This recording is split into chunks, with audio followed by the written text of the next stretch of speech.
feel like a lot of people don't consider retirement in their 20s and their 30s, but you have to get down and lay the groundwork now because, hey, when you hit 65, 70, I'm around these other nurses.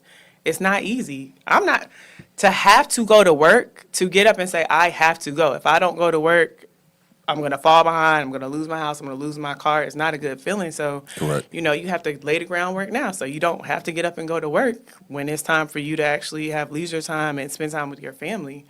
So I feel like the argument goes both ways. It's just what you're comfortable with right now.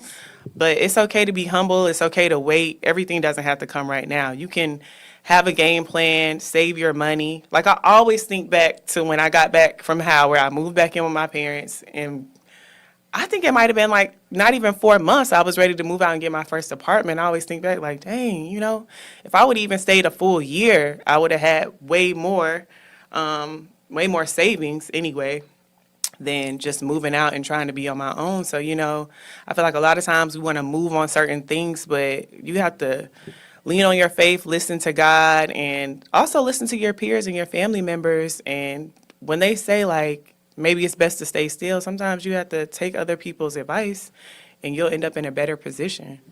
So I wouldn't say, like, I wouldn't endorse, like, oh, you have to be a homeowner because of this or that. But if you feel like you're in the right place to be a homeowner, the interest rates are only going to go up. So I got a pretty good interest rate. I'm at 4.5. I think the lowest I've heard in the last year is like 7, which is, I mean, insane.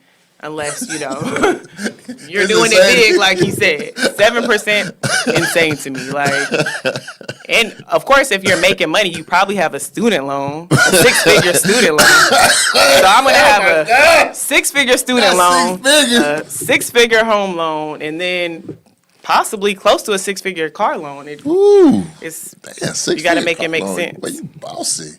Ooh-wee. But no, that's just I mean, that's some good stuff that we need to keep having the conversation about. And that's why we do it here on the Daily Bread each and every week. And it's topics like this. See, we got 2 minutes left in this episode, and we just warming up. So what I'm gonna do is I'm gonna have Nia come back on again. Because then we need to get into stuff like investing. Yes. Like people now is talking about crypto and talking about buying stocks and buying out their indexes and high yield savings accounts and all of this different stuff. But you know, these young cats getting NIL money, but they're not going to the league, and nobody's really talking about how to manage it and all of this. So it's so many different topics that I think we have the opportunity to touch on. So as we go into 2026, I want you to just, you know, think about this topic. Like, are you ready? Just ask yourself that question. Are you ready for what's coming? Because these people are planning your future. These are your future dollars that they are already, like, they're literally sitting down having a meeting at a boardroom with a group of men and women that's saying, hey, what can we do and put in place to get billions and billions of dollars out of this market? What do we need to come up with? And they're coming up with all these different products, and we going for it.